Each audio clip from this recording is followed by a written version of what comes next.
This is the Big O Show. This is the Big O Show. I was watching Mike McDaniel, and we, as Dolphin fans, we love to have a piñata. And, sometimes Ryan Tannehill can be the piñata. Sometimes Jerry Wilson will be the piñata.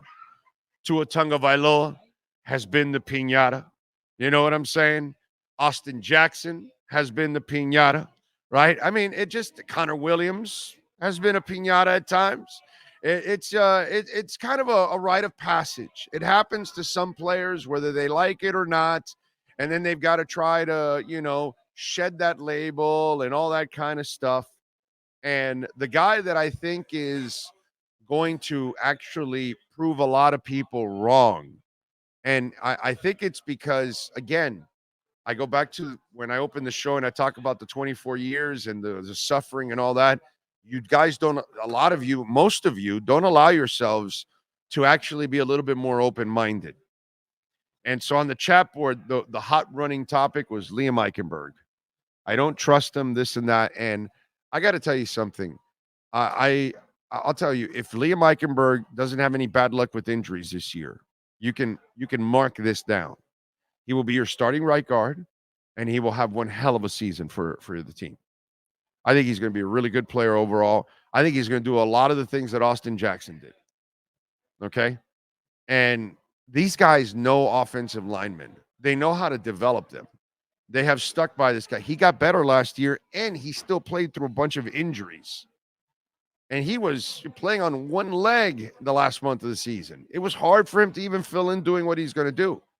And so to me, if the poor man can, finally get some luck from the injury bug, because he wasn't an injury person in Notre Dame. He wasn't an injury person the first couple of years here. It's just been the last 2 years that the poor guys had just terrible luck with injuries. Him and Austin Jackson had it 2 years ago.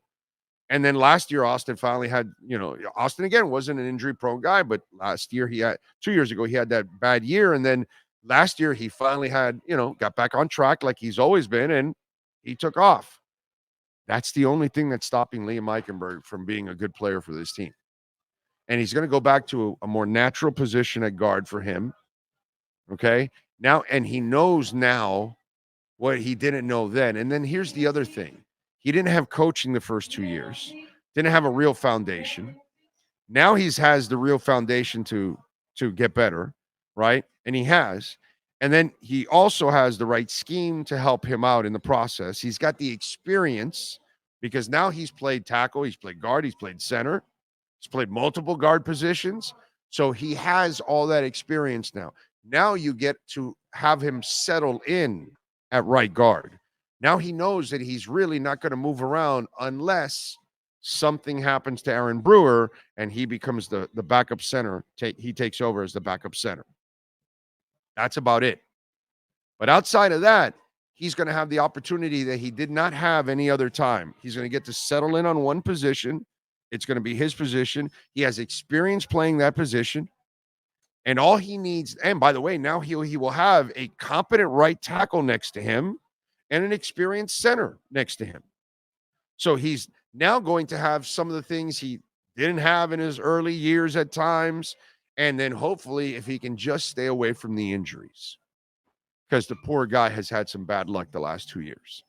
If he can, get back on track like he's been all of his Notre Dame career and the other half of his Dolphin career, then everything will be all right. I just wish sometimes that if you see the good things with Austin Jackson and they kept him around and they believed in him and then it paid off and all he had to do was stay healthy and he stayed healthy last year, why can't it be the same thing for Eichenberg if the guys drafted him and then these guys believe in him and they keep him around, they keep telling you, no, man, he's fine. He's going to be good.